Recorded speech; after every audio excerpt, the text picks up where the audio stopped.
gawain, bibigay.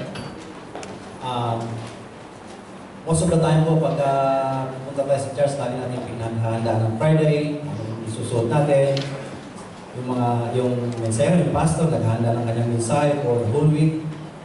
Mga praise and worship team, are practicing the whole week, Thursday. And because we want to give the best to the Lord, same as true with our giving. Because giving also is a part of our worship. Hindi ang worship natin, hindi na po yung pagkakawitan, pagkakantahan, pagdadasan. Ang giving po is a part of our worship. And most of the time, we work hard sa ating mga trabaho just to earn a living. And then, when we get salaries, when we have a lot of overtimes and good positions and a lot of accumulated mga hari-harian, then we find ourselves still empty and not satisfied. Because the real satisfaction in our Christian life is not about earning or getting the blessing. It's about giving to God. Giving ourselves, giving to the ministry, and giving back our finances. So while our ushers somebody will render a special number from our hindi nakarating ating import na special number. So tinatawagan po ang praise and worship team.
Okay.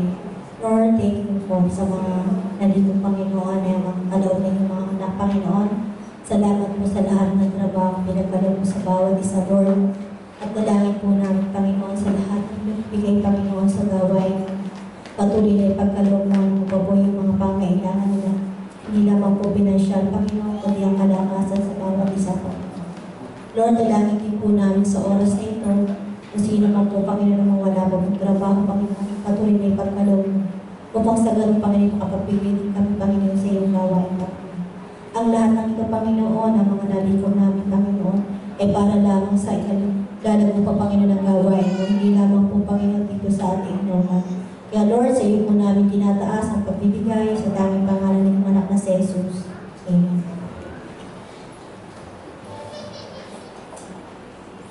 Amen. Salamat po. Meron po tayong mga bisita today. Welcome po sa The Filipino Evangelical Christian Church. Pag tinawag po ang inyong pangalan, pwede pong tumayo sandali. Unahin ko na po si Sister Aileen Salazar. Welcome po. Sister Ruth Michael. Welcome sa Sister Leia de Guzman. Sister Marvel Casio. Thank you po. Kung pwede na po, pumunta po tayo sa bandang likuran yung mga bisita po dahil may bibigay pong regalo sister mga kapatiran natin dyan. Tumayo lang po kayo muna at punta lang po sa likod at meron po silang ibibigay sa inyo. Amen. So announcement po for next week. Fellowship in charge next week is Kalipa G Group.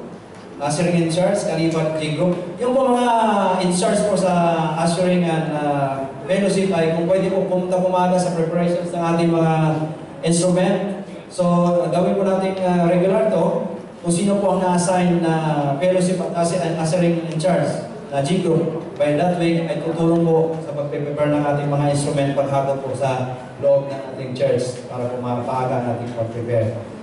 At meron po tayong prayer meeting every Sunday. Inaanyayahan po lahat. Yung iba po na hindi pa nakakarating. Kung mayroon po kayong gusto ipag-pray, pwede po ipalista niya sa likod.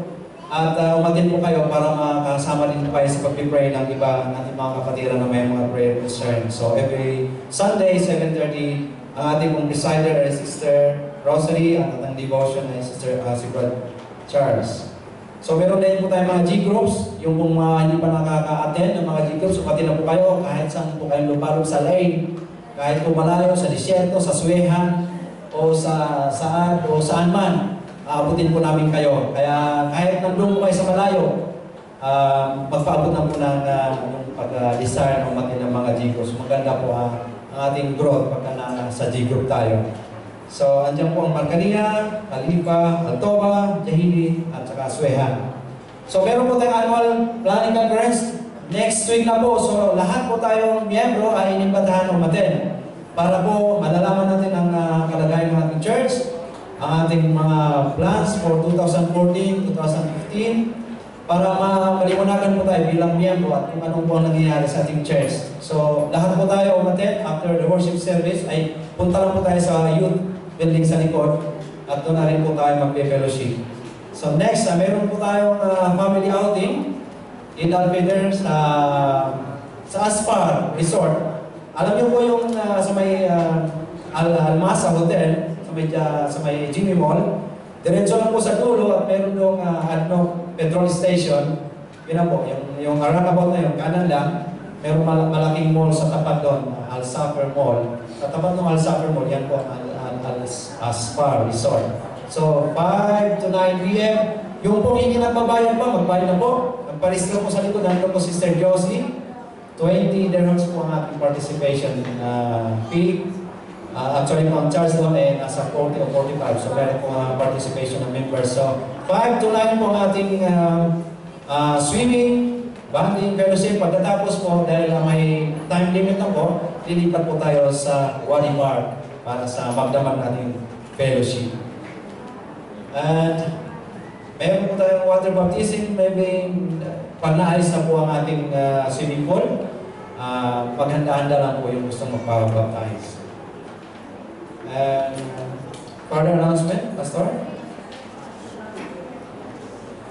Birthdays. We have birthdays this month.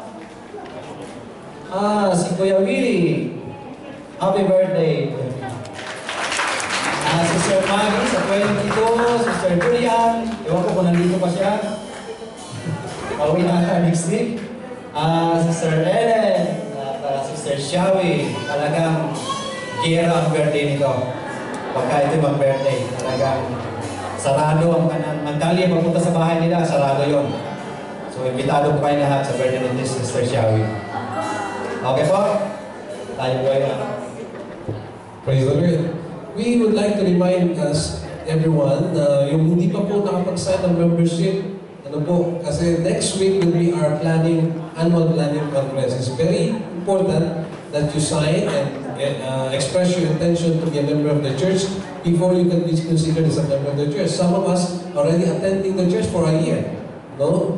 We'd like to formalize that. Bakit po? Because we would like to put order in our yung mga ginagawa natin. Malaman niyo po what are your privileges. We would like to share that to you next Friday. Pagdating po doon sa ating youth center. So we encourage you to really be a part of this church. Kung kayo ho ay the Lord is leading you to do so, and at the same time to be involved in the ministries, we'll be happy to have you as long as you express your desire at the same time, fill out the forms for the membership. We're going to explain to you the difference between the covenant members and the regular members maybe before na mangyari po yung ating meeting. For lack of time, we'll not be able to do that this time. Pero napakalaga po niyan because we do not want to miss out anybody na nandun po pagdating sa Friday annual conference po natin. Okay? This will be a once-a-year meeting that the church is offering for the congregation so that you can be a part of the ministry of FECC. If you believe that you love the Lord and you love being part of this family, we will be happy to include you by signing the membership form. At the same time, be willing to undergo dun sa orientation seminar po natin. So, yun po yung ating focus next week sa ating annual conference. This time, before we end, may we call, nandito pa lahat ng ating baptismuhan. Let's call the couple, si Kuya Mark, si Ate Rice, yung mga candidates natin, si Annabelle, si Ate May, okay? Si Tintin pa kasama, okay? Tintin, can you come forward para po sa ating panalangin? Then, sino pa po ba yung ating isa? Si Ate Ana, yes, Sister Ana. Can you come? We'll be praying for you. Ito po yung mga mapapakinggan nyo sa mga darating na Friday about their testimony, about what the Lord has done to them. I think meron pang isa yata. Already 6. Sino pang na-miss natin? Okay? Sige po. If wala siya, tumayo po tayong lahat. Can we all rise? And let's come to the Lord. Yeah. And pray for our brothers and sisters who will be following the Lord in water baptism. Hallelujah.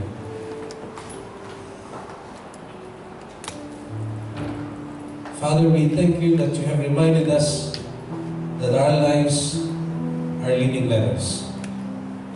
We thank you that once you have given us the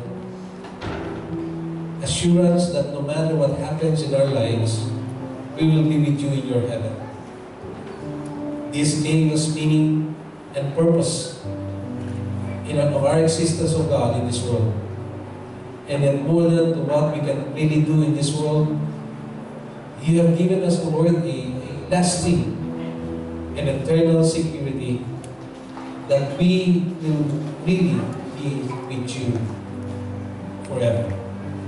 And so we thank you for your word. We thank you for what you have done through the cross of the Lord Jesus Christ.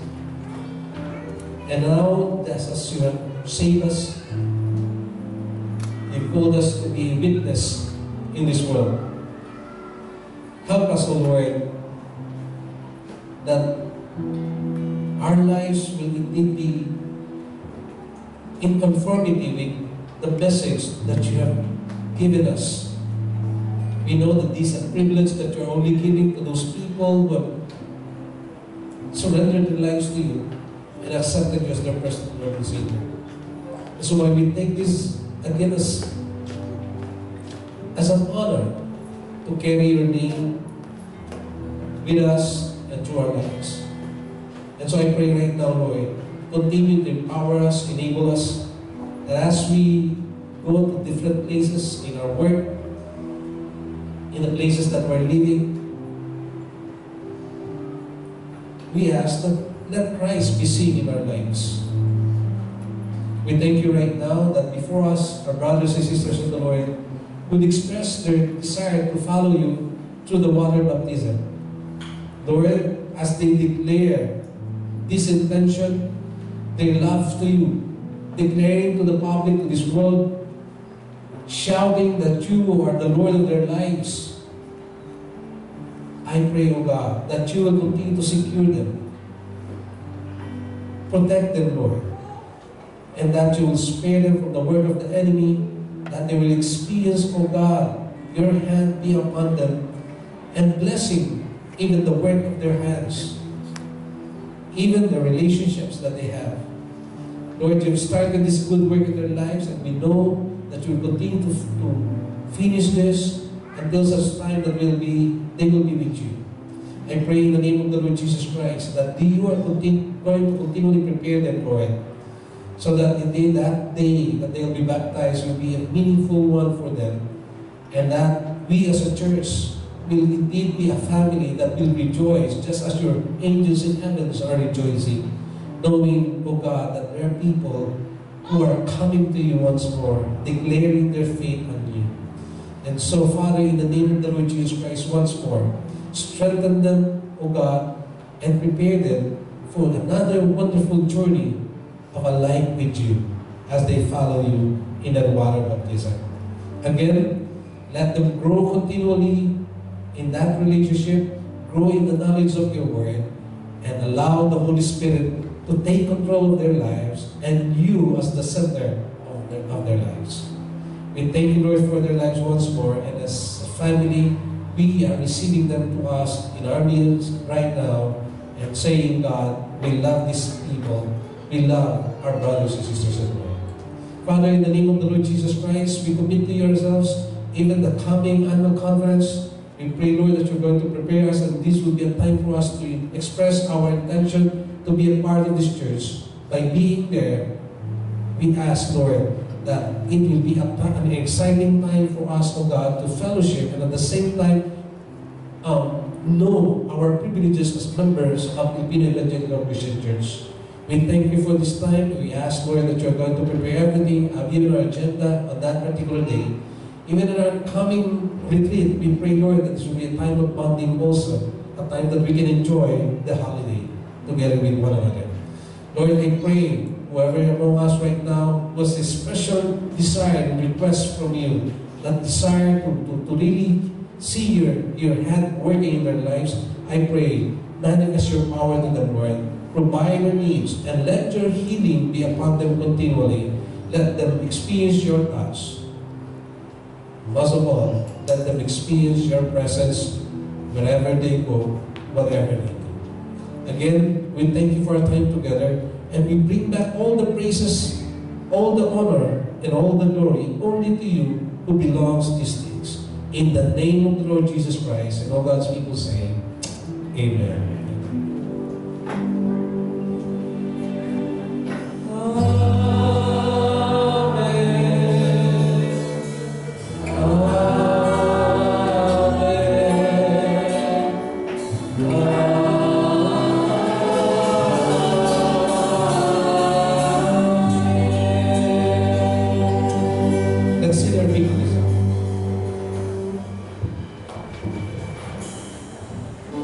Let's all sing.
that next Friday will be another great worship with you.